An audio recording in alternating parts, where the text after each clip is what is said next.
বাংলাদেশে আবারও ঘনীভূত হচ্ছে নির্বাচন নির্ভর রাজনৈতিক বিতর্ক। যদিও অন্তর্বর্তী সরকারের প্রধান উপদেষ্টা ডক্টর মোহাম্মদ ইউনূস গত ঈদুল আজহার প্রাক্কালে জাতির উদ্দেশ্যে ভাষণে এপ্রিলে নির্বাচনের ইঙ্গিত দিয়েছিলেন, তারেক রহমানের সঙ্গে লন্ডনের বৈঠকের পর সেই সময়সীমা ফেব্রুয়ারিতে এগিয়ে আনার আভাস পাওয়া গেছে। কিন্তু তারপরে প্রশ্ন থেকেই যাচ্ছে, নির্বাচন আদৌ হবে কি, হলে সেটি কেমন হবে এবং তার গ্রহণযোগ্যতা কতটা থাকবে।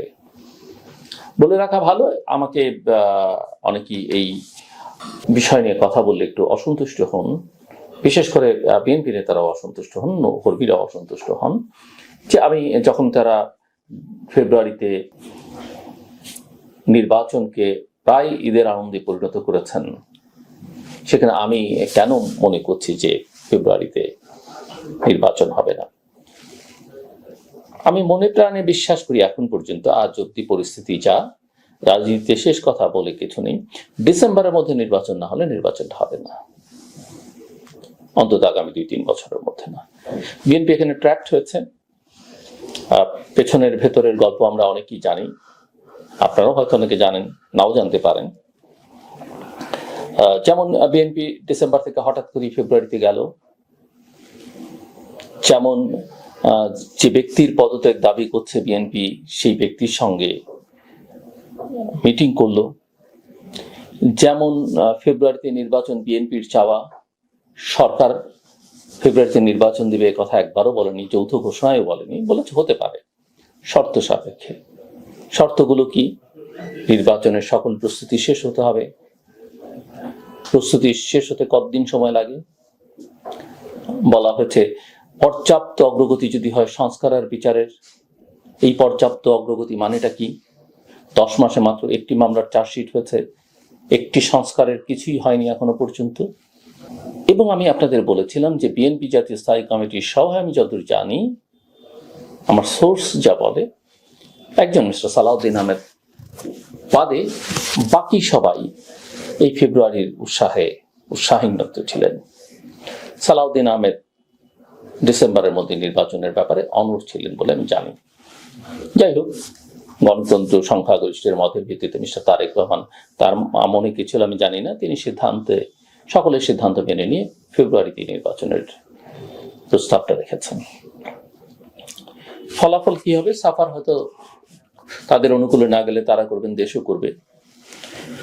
এবং ওই যে অনেকেই আমি দেখছি বিএনপির নেতারা অনেক উৎসাহী, তাদেরকে যে পরিমাণ সম্মান সেখানে দেওয়া হয়েছে, সবাই তাদের পেছনে পেছনে ঘুরেছেন, প্রফেসর ইউনূসের টিমের সদস্যরা খুব আহ্লাদিত। তারা ভেতরে ছোট ছোট অনেক রকমের নাটক ঘটছে। যেমন ধরেন, আমি যতদূর জানি লন্ডনে যাবার কথা ছিল সালাউদ্দিন আহমেদ সাহেবের, টিকেটও উনি করে ফেলেছিলেন। বাদ সাধল সরকার পক্ষ, সালাউদ্দিন আহমেদকে তারা চাইছেন না। দ্বিপক্ষীয় বৈঠক যেখানে হবে, প্রথমে এটা সরকারের লোকজন চাইছিল যে তারা পুরো মিটিং এর পুরো সময়টাতে থাকুক। শেষ পর্যন্ত একটা রফা হয়েছে এবং ভালোই হয়েছে যে 1-on-1 মিস্টার তারেক রহমান এবং প্রফেসর ইউনূসের মধ্যে বৈঠকটা হয়েছে। তো সালাউদ্দিন আহমেদের যাবার কথা ছিল, সরকার তাকে চাইছে না। উপায় কি?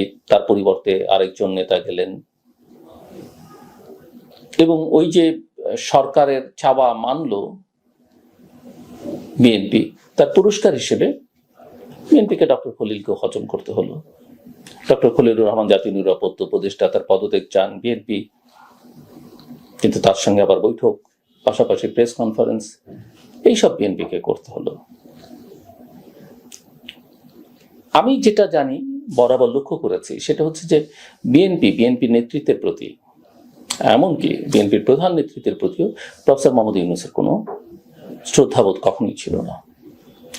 সর্বশেষ যখন ওই যে প্রফেসর মোহাম্মদ ইউনূস পদত্যাগ করবেন আলোচনা হচ্ছিল, তারপরেই যে রাজনৈতিক দলগুলোর জন্য বৈঠক হলো বিএনপির সঙ্গে, তারপর জামাতের সঙ্গে, অন্যান্য দলের সঙ্গে তার যে বৈঠক হলো তড়িঘড়ি করে, বিএনপির সঙ্গে এই বৈঠকে তিনি রাজি ছিলেন না। তিনি জামাতের সঙ্গে বৈঠক করতে রাজি হয়েছেন, তিনি অন্যদের সঙ্গে মিটিং করতে রাজি ছিলেন, কিন্তু মোটামুটি তিনি খুব একটা সন্তুষ্ট চিত্তে এই মিটিংটির ব্যাপারে উৎসাহী ছিলেন না।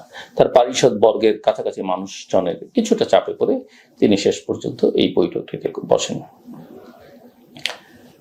জামাত যখন জাতীয় ঐকমত্য কমিশনের মিটিংয়ে যাবে না, প্রফেসর ইউনূস জামাতের আমিরকে ফোন করেন। কিন্তু বেগম যে এতদিন জেল খাটলেন, এত কষ্ট করলেন প্রফেসর ইউনূসের জন্য, তার সুদিনে দুর্দিনে তার পাশে দাঁড়িয়ে কথা বলেছেন, বেগম যে আমি শুনিনি। প্রফেসর মোহাম্মদ ইউনূস একটা ফোনও করেছেন। এগুলো, এইসব প্রশ্নগুলো সিলি মনে হতে পারে, কিন্তু আমার কাছে মনে হয় অনেক গুরুত্বপূর্ণ।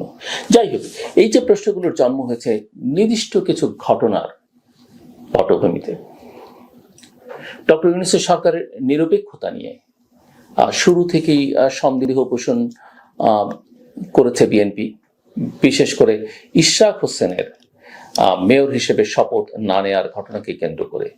তারপর আবার ডক্টর ইউনূসকে নিয়ে তারেক রহমানের যে সাম্প্রতিক মন্তব্য, যেখানে তিনি বলেছেন ভবিষ্যতে বিএনপি সরকার গঠন করলে ডক্টর ইউনূসকে কাজে লাগানো হবে। এই মন্তব্য কোথাও কোথাও আমি দেখেছি ছাপা হয়েছে। আমি জানি না আসলে তিনি এই মন্তব্য করেছেন কিনা শেষ পর্যন্ত। এই মন্তব্য কিন্তু, বা করিডোরে এই আলোচনাটা আছে, এই মন্তব্য কিন্তু নতুন একটা প্রশ্নের জন্ম দিয়েছে। যিনি ভবিষ্যতের অংশ হতে পারেন তার অধীনে বর্তমান নির্বাচন কমিশন বা বর্তমান নির্বাচন কতটা নিরপেক্ষ হবে। আর ইতিমধ্যে প্রফেসর ইউনূস তার সরকার এনসিপির প্রতি এবং কোনো কোনো ক্ষেত্রে জামাতের প্রতি যে ভালোবাসা প্রদর্শন করেছে, তাতে নিরপেক্ষতা সেখানেও কিন্তু প্রশ্নবিদ্ধ। যাই হোক, জাতীয় নাগরিক পার্টি এনসিপি এবং জামায়াতে ইসলামী প্রকাশ্যে বর্তমান নির্বাচন কমিশনের উপর অনাস্থা জানিয়েছে। জামায়াত এক ধাপ এগিয়ে জাতিসংঘের তত্ত্বাবধানে নির্বাচন আয়োজনের কথা বলছে। একই সময় সাবেক সিসি কে এম নুরুল হুদার উপর মব সন্ত্রাসের ঘটনা আরো আশঙ্কা বাড়িয়েছে। প্রশ্ন উঠেছে, বর্তমান সিসি কি স্বাধীনভাবে কাজ করতে পারছেন? না পারলে তার ভবিষ্যতে কি হুদার মতোই হবে? এই আশঙ্কাগুলোকে ঘনীভূত করেছে দেশের আইন শৃঙ্খলা পরিস্থিতি এবং সরকারের ভূমিকা। একের পর এক বিবৃতি দিয়ে সরকার যেন কার্যকর ব্যবস্থা নিচ্ছে না, কোনো কার্যকর ব্যবস্থা নিচ্ছে না। বিশেষ করে হুদার ঘটনাকে কেন্দ্র করে যখন সরকার বলল আইন শৃঙ্খলা রক্ষাকারী বাহিনী যথাযথ কাজ করেছে কিনা তা তদন্ত করে দেখা হবে, তখন মানুষ কেবল হাসলো না, হতাশাও প্রকাশ করলো। কারণ গত 10 মাসে একই ধরনের সহিংসতার পরে এমন 16টি বিবৃতি দিয়েছে সরকার, কোনোটি বাস্তব রূপ পায়নি। সরকার এখন যেন পরিণত হয়েছে বিবৃতি সরকারে। যেখানেই সমস্যা সেখানেই একটা বিবৃতি। এনবিআর এর কর্মবিরতি, ঢাকা মেডিকেল কলেজের ছাত্রদের হল আন্দোলন, সচিবালয়ের বিভিন্ন বিক্ষোভ, সবকিছুতেই সরকারের প্রতিক্রিয়া একই রকম, একটা বিবৃতি। অথচ বাস্তবতা হলো মব এখন রাষ্ট্রের চেয়ে শক্তিশালী। পুলিশকে আক্রমণ করা হচ্ছে, তাদের মনোবল ভেঙে পড়ছে, এবং এই পরিস্থিতিতে নির্বাচন আয়োজনের সক্ষমতা নিয়েও সন্দেহ তৈরি হচ্ছে। নির্বাচনের জন্য নির্বাচন কমিশনের কাজগুলো সময় সাপেক্ষ। সীমানা নির্ধারণ, ভোটার তালিকা হালনাগাদ, কেন্দ্র নির্ধারণ, কর্মকর্তাদের বাছাই, সব মিলিয়ে 7 থেকে 8 মাস প্রয়োজন। অথচ এখনো পর্যন্ত কোনো সুনির্দিষ্ট সময়সূচি নেই। অনেকে রোড ম্যাপের কথা বলেন, আমি তো বলি রোডই তো আমি দেখি না।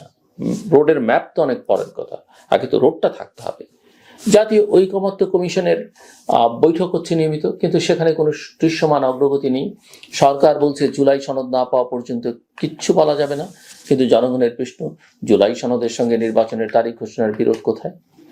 এই স্থবিরতা দেখে দেশের মানুষ আশাহত।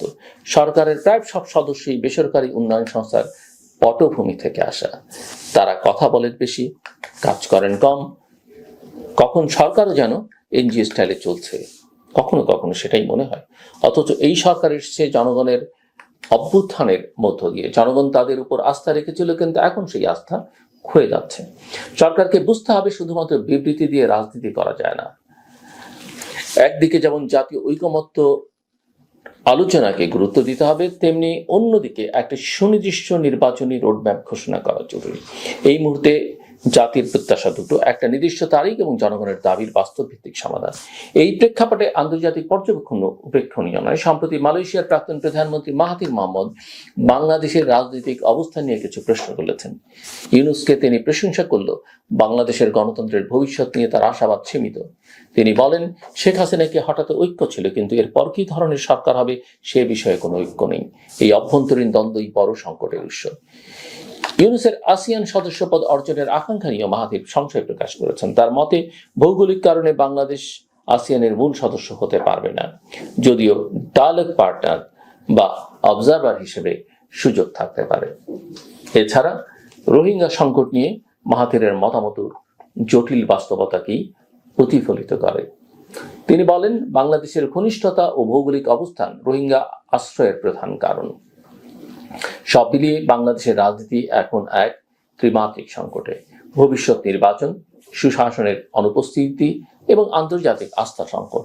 এর সমাধান একমাত্র সম্ভব জনগণকে আস্থা এনে কার্যকর সিদ্ধান্ত ও বাস্তব পদক্ষেপ গ্রহণের মধ্য দিয়ে। এখন আর সময় নেই বিবৃতির, এখন প্রয়োজন সিদ্ধান্তের।